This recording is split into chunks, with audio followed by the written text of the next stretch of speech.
Paul Newman really hated him more than anyone else. Paul Newman was born Paul Leonard Newman on January 26, 1925 in Shaker Heights, Ohio. Newman grew up in a middle-class family that was both Jewish and Catholic. When he was young, he loved to perform and act in school plays. After high school, like many young men back then, Newman's life changed because of World War II. He joined the US Navy and worked as a radio operator and gun shooter in the Pacific Ocean area. This experience taught him to be disciplined, humble, and responsible. After the war, he went to college, first to Kenyon College and then studied acting at Yale University and the Actor Studio in New York. There he learned from famous acting teachers like Lee Strasberg. Newman's big break in movies came in 1950 seconds, when people started to notice he was one of the most promising young actors around. His early movie roles like in Somebody Up There Likes Me in 1956, where he played a boxer named Rocky Graziano,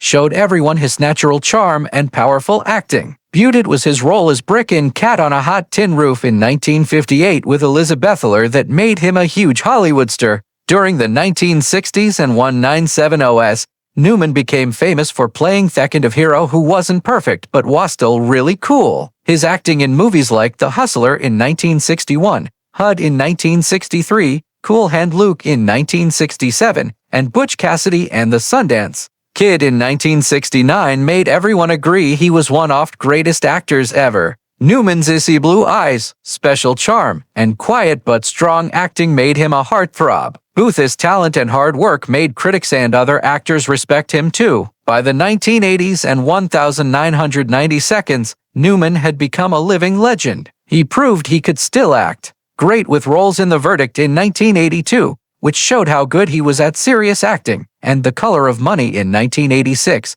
directed by Martin Scorsese, which finally won him the Academy Award for Best Actor that he deserved. Even when he got older, Newman kept giving amazing performances, like in Nobody's Fool in 1994 and Road to Perdition in 2002. His ability to change with the times and different Hollywood styles is part of what makes his career so amazing. When he wasn't acting, Newman lived a really full and interesting life. He loved car racing and raced professionally in the 1970s and 1982. He even co-owned Newman Haas Racing, a successful racing team in the kart IndyCar series.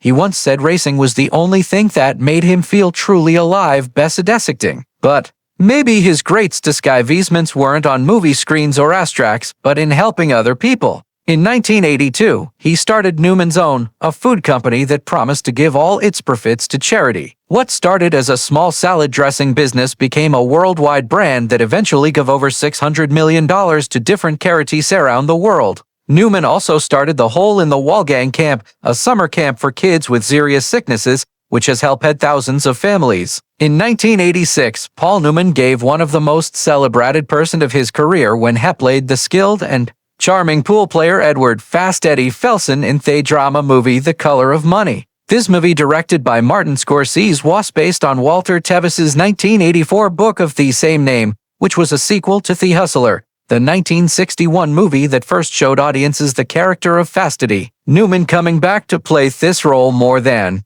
20 years later was really exciting, and it was amazing. He brought a deep sense of seriousness, tiredness from life, and subtle charm to the character, skillfully showing a man whose early dreams had grown into a complex mix of wisdom, cleverness, and thinking about past choices. Critics and audiences both praised his acting for being deep and real, noting how easily showed both the excitement and the moral confusion of the hustler's world. Newman's acting wasn't just bringing back an old character, it was a masterclass in detailed acting, showing his ability to play a character again with new understanding and emotional connection. For his work in The Color of Money, Newman got widespread praise, ending with an Academy Award for Best Actor, something many people felt was way overdue given his amazing body of work over many decades. The movie itself also got great reviews, especially for its mix of high-stakes drama, rich character development, and Scorsese's dynamic directing, making it stand out in 1982's American movies. 8 years later, in 1994, Paul Newman once again amazed audiences with a performance that showed his lasting talent and emotional range. In the comedy drama movie Nobody's Fool, he played Donald J. Sully Sullivan, wisecracking, but deeply caring man living in a small New York town. Their role let Newman explore a more understated, character-driven kind of storytelling, relying less on the flashy charm of a hustler and more on the quiet intensity and humor of a man shaped by a lifetime of experiences. Critics praised his acting as one of the finest of their, with many saying it was not on live best performance of 1994, but also among the greatest he had ever given. Newman's ability to fully become Sully's complexities, his flaws, regrets, and moments of unexpected tenderness showed his extraordinary skill as an actor. The versatility and realness he brought to the role let viewers see a fully real human being on screen, one whose struggles and victories felt deeply real. His performance in Nobody's Fool proved again that he was one of Hollywood's most accomplished and versatile actors, able to show both humor and heartbreak quickly well, and highlighted the depth and consistency of his artistry even late in his career. Paul Newman's first marriage was to Jackie White, a young woman he met in the years after World War II when he was still figuring out both life and his career. The two got married in 1949 when Newman was only 24 years old and still far from the Hollywood fame that would later define him. At that time, Newman was working in local theater and studying acting, while Jackie herself wanted to be an actress and shared his artistic dreams. The early years together were spent dealing with money problems, long hours of study and rehearsals, and the uncertainty she had came with trying to make it in the entertainment business. Despite these challenges, the couple had 3 children, a son, Scott, born in 1950, followed by 2 daughters, Susan in 1953, and Stephanie in 1954. Becoming a father while still at the beginning of his career forced Newman to balance family duties with his growing passion for acting. Although the marriage ended in divorce in 1958, Newman's relationship with Jackie and the children they shared left a lasting impact on his personal life, especially his later charity work and dedication to family. In 1958, the same year his first marriage ended, Paul Newman married actress Joanne Woodward, a marriage that would come to be seen as one of Hollywood's greatest and longest-lasting love stories. Newman and Woodward had first met several years earlier while working in theater, but their relationship got deeper when they were cast together in the movie The Long Hot Summer in 1958. Their undeniably on-screen chemistry matched the connection they shared off-screen, and by the time they got married in Las Vegas, their bond was already widely admired. Unlike many Hollywood marriages that fell apart under the pressure of fame, Newman and Woodward's relationship seemed to get stronger with time. Together they had 3 daughters, Eleanor Nell Newman in 1959, Melissa Lissy Newman in 1961, and Claire Clee Newman in 1965. Each daughter grew up surrounded by their parents' artistry, values, and commitment to helping others. What made Newman's second marriage special was the mutual respect, loyalty, and admiration he and Woodward always showed. Newman often spoke publicly about how much he valued his wife, famously deflecting questions about cheating by saying, "Why go out for a hamburger when you have steak at home?" Their marriage not only survived the challenges of being celebrities but thrived, becoming an inspiring example of stability in an industry known for short romances. The pair often worked together professionally, with Woodward sometimes acting in movies Newman directed, and they also dedicated themselves to charity efforts together, most notably through starting Newman Sound Foundation, which donated all profits to various causes. The marriage lasted an extraordinary 50 years, ending with Newman's death in 2008. Even in his later years, Newman was often seen attending events or simply walking beside Joanne with an unmistakable warmth in his eyes, proof of a love story that had lasted through time. Their half-century partnership became not only a cornerstone of his personality, but also a significant part of his legacy. For fans and other people alike, Newman and Woodward represented what was possible when love, respect, and shared purpose were at the heart of a relationship. When it comes to the people Paul Newman hated most, one name always stands out: Richard Burton. Newman's dislike for Burton was not subtle or casual. It was a deeply personal, strong feeling that he reportedly carried for years. "I can't even think about him without feeling that surge of irritation," Newman once said. The rivalry between the two actors went beyond professional jealousy, entering the realm of personal dislike. Newman admired talent, charisma, and authenticity in actors, but he found Burton's combination of public showing off, private recklessness, and tendency towards making everything dramatic about himself insufferable. According to sources close to Newman, He believed Burton thrived on chaos and wanted attention at the expense of other people's dignity. In the Hollywood circles of the 1960s and 72nds, where both men were prominent, Newman would quietly but clearly express his disapproval whenever Burton's name came up, remarking, "He's a master at making everything about him, and I just can't respect that." Elizabeth Taylor. Much of Newman's contempt for Burton was connected with Burton's stormy relationship with Elizabeth Taylor.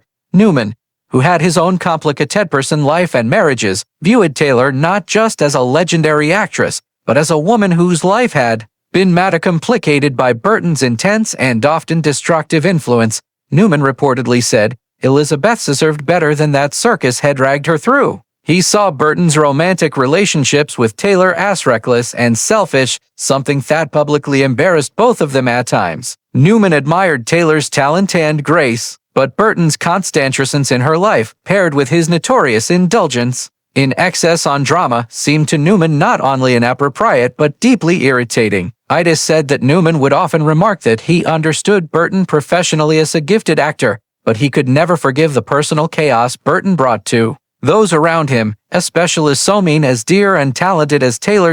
In essence, Paul Newman's hatred was not born of envy alone. It was rooted in his deep sense of justice, personal values, and a keen awareness of human integrity. "I don't hate many people," Newman explained in one interview, "but he makes it easy." The combination of Burton's self-centered tendencies, his unpredictable temperament, and the very public drama surrounding Elizabeth Taylor made him, in Newman's eyes, uniquely hateable. A man who seemed to represent everything Newman disliked in others, both on and off the screen. In June 2008, it was widely reported across national and international news outlets that Paul Newman, the legendary actor, philanthropist, and cultural icon, had been diagnosed with lung cancer. The announcement shocked fans and colleagues alike, as Newman had long been admired not only for his groundbreaking performance on screen, but also for his steadfast commitment to helping others and charitable work. At the time, he was getting treatment for the disease at the prestigious Memorial Sloan Kettering Cancer Center in New York City, one of the world's best places for cancer care and research. The news prompted widespread discussions about his health, the risks of smoking, and the lasting impact of his career on both Hollywood and American culture. Hutchner, a close personal friend and long-term business partner who had worked with Newman in the 1980s to launch the hugely successful and socially conscious food brand Newman's Own, provided further insight into the situation. In a candid interview with the Associated Press in mid-2008, Hutchner revealed that Newman had told him about his battle with the disease approximately 18 months before the public announcement. This disclosure alleged Newman's private and reserved approach to his personal health struggles, a characteristic that made him loved by many who admired his humility despite his immense fame. The revelation also underscored the long development of the illness, suggesting that Newman had been courageously confronting the physical and emotional alkalins of lung cancer in relative privacy while continuing to engage with his philanthropic and professional work. Newman's diagnosis carried added sadness considering his lifelong history as a heavy cigarette smoker. For decades, he had smoked heavily, a habit that was common in Hollywood's golden era, until he finally quit in 1986. His decision to stop smoking showed a conscious effort to prioritize his health, yet it also reflected the broader struggles many face when confronting the long-term consequences of such habits. The intersection of Newman's personal choices, his public persona, and his private suffering connected deeply with fans, many of whom admired his ability to maintain grace, dignity, and resilience even in the face of serious illness. Tragically, Paul Newman passed away at his home in Westport, Connecticut on the morning of September 26, 2008 at the age of 83. His death marked the end of a remarkable life that spanned 8 decades of movie achievement, entrepreneurial aviation, and charitable dedication. Those close to him described his passing as peaceful, occurring in the familiar comfort of his own home, surrounded by the life he had built and the family and friends he cherished. Following his death, Newman was cremated and a private funeral service was held, reflecting the intimate and understated approach Hefton favored for his personal affairs. His legacy, however, continued to echo far beyond these private ceremonies. As fans, fellow actors, and humanitarianizations celebrated the extraordinary contributions of a man whose life blended artistic brilliance, business smarts, and heartfelt generosity in ways few others have ever achieved.